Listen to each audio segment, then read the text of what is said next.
Hello, my name is Lexi Williamson. I'm the author of Yoga for Cyclists.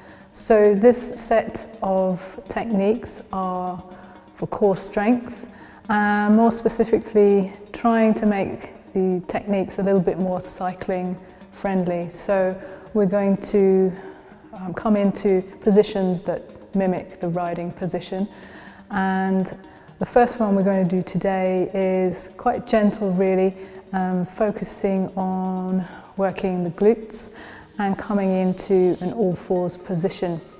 So Scott and I here come into all fours, hands underneath the shoulders, knees under the hips. We're going to stay looking down at the mat and then take a breath in and slide the right leg out and up. So you want to keep the hips level and maybe drop the right hip down a touch and lift the back leg up a touch, just so you can feel those glutes working on the right side.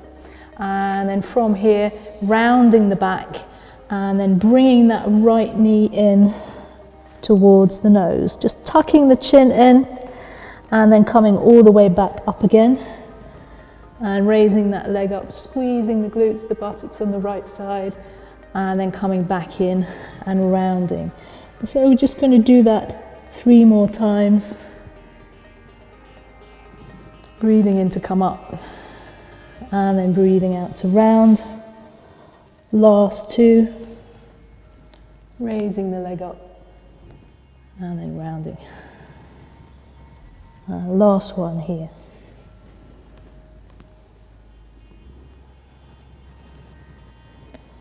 Okay, and then coming back to all fours.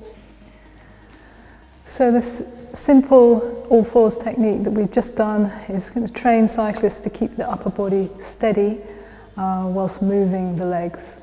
If you want to challenge the balance and the core a little bit more, then try this next variation. We're going to come forwards into all fours again, hands under shoulders, knees under hips.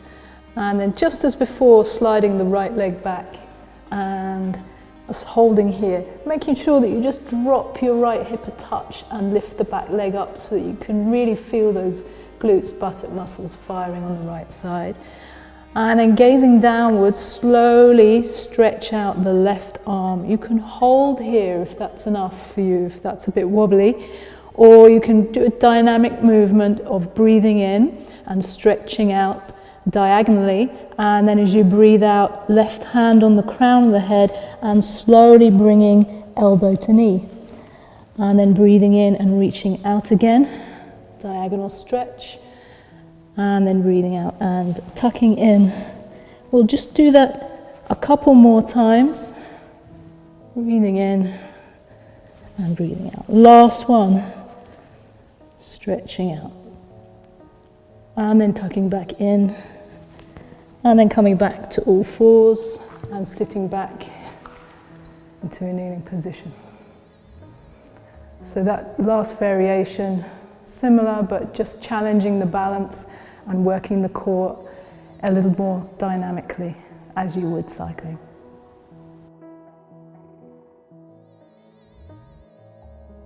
This next technique is really based around planks. Rather than doing a high plank, which places quite a lot of weight on the wrists, cyclists already place a lot of weight on the wrists, we're going to drop down into more of a forearm plank position, but keep it even more cycling specific by bringing the forearms parallel. The first position and our basic position here is called a time trial plank. We've got the upper body nice and strong and steady, and we're going to hold that upper body steady just as you would in a time trial position while we move the legs around and introduce variations. So slowly coming forwards into position and lowering down onto the forearms with the elbows underneath the shoulders, palms facing downwards and forearms parallel. I'm going to turn the toes under and lift the knees off. And then just holding in that low time trial forearm plank position. And then as you breathe in, slide forward so you're bringing the chin just beyond the hands. And then as you breathe out, slide back and pushing into the heels. And just trying that one more time, coming forwards and then coming back. Next variation here is a little twist with the hips. That's going to strengthen the muscles at the sides of the waist.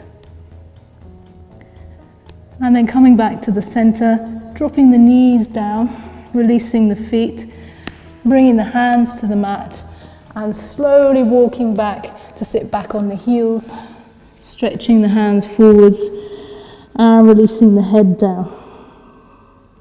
That sequence of time trial planks, strengthening all the muscles around the shoulders, the triceps, the upper back, the whole core, including the muscles at the sides of the waist.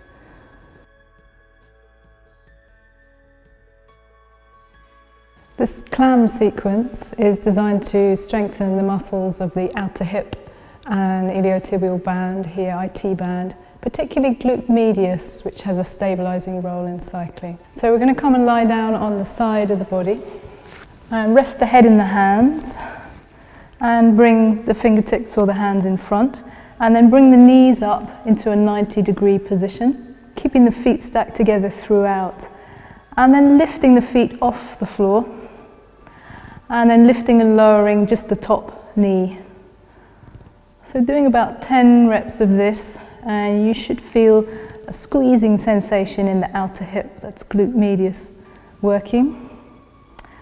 And then after 10, just lifting the top leg off and moving the knee forwards and backwards in a pedaling motion, just to bring in a little bit of glute max here. And then from here you can come back to your clams, stacking the feet together, one on top of the other, and returning to lifting and lowering the top knee.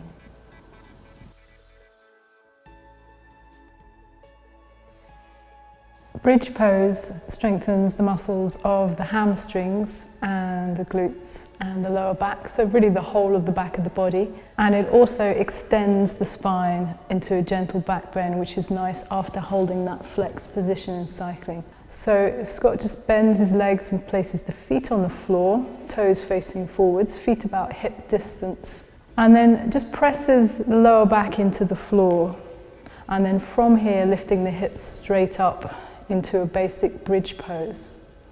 We're going to do a single-legged version, which is a little bit more cycling specific, to work the glutes in isolation. So if you shift your weight onto your left foot and then slowly raise the right leg up, keeping that right angle with the leg, and then slowly bringing the right foot back down, and then shifting your weight into the right foot and slowly lifting the left leg up. And then just continuing from side to side, nice and slow, lifting and lowering 5 times with each leg. And then when you're finished, slowly lowering the spine down, back onto the floor, and then just hugging the legs back into the belly, so drawing the legs into the belly.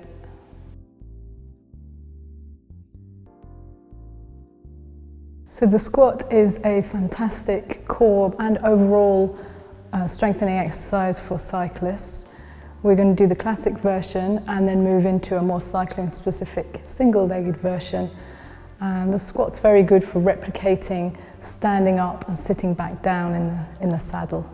So just turning and placing the feet hip distance with the toes facing front. I'm going to bring the hands forwards and interlink the hands, and then sit a little lower into the squat. So not too low, you want to be able to just glance down and see the toes in front of the knees, and then just tucking the tailbone slightly under. And then as you breathe in, just rising back up again, and then breathing out, coming to sink back down. So just doing that a few more times. And then from here, we're going to rise up again and move into a single-legged version. So shifting the weight over into the left foot, and lifting the right leg up, keeping the leg at 90-degree angle.